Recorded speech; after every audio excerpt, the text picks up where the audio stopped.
ஸ்ரீராமஜெயம். ஐந்து கரத்தனை ஆனை முகத்துணை இந்தின் இளம்பிறை போலும் எயிற்றினை நந்தி மகந்தனை ஞானக் கொழுந்தினை புந்தியில் வைத்தடி போற்றுகின்றேனே. நான் பேசப்போகும் தலைப்பு கல்லை பெண்ணாக்கிய திருவடியின் பெருமை. அயோத்தி மன்னர் தசரதனை காண விஸ்வாமித்திர முனிவர் வருகிறார். தான் செய்யப்போகும் யாகத்திற்கு ஸ்ரீராமபிரானை தன்னுடன் அனுப்பி வைக்குமாறு கேட்கிறார். அதற்கு தசரத மன்னர் நான் வருகிறேன் என்று கூற, முனிவரோ ஸ்ரீராமபிரான் தான் வர வேண்டும் என்று சொல்கிறார். தசரதனும் ஸ்ரீராமரோடு லட்சுமணனையும் அனுப்பி வைக்கிறார். யாகமும் நன்றாக நடந்து முடிந்தது.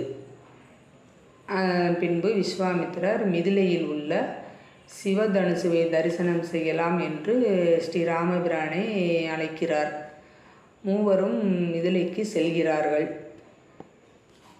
செல்லும் வழியில் கௌதம முனிவரின் ஆசிரமத்தை பார்க்கிறார்கள்.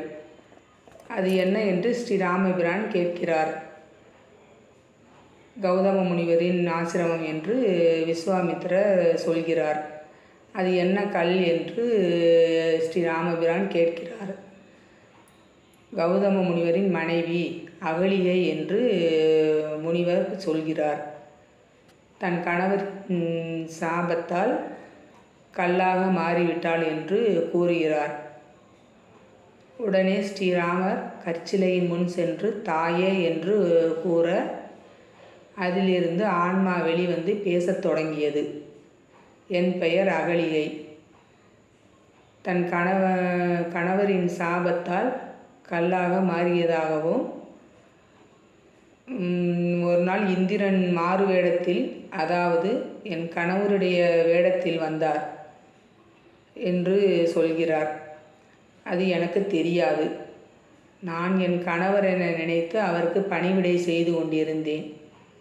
அதை பார்த்த என் கணவர் கோபமடைந்து கல்லாக மாறுவாய் என்று சாபமிட்டார்.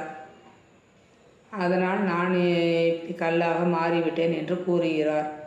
தாங்கள் தான் என்னை சாபத்திலிருந்து விடுவிக்க வேண்டும் என்று சொல்கிறார்.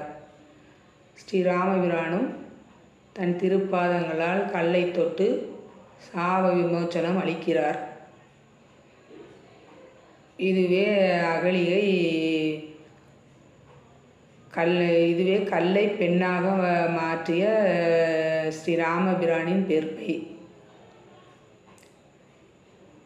ஜெய் ஸ்ரீராம், ஜெய் ஸ்ரீராம், ஜெய் ஸ்ரீராம். ஸ்ரீராமஜெயம், ஸ்ரீராமஜெயம், ஸ்ரீராமஜெயம்.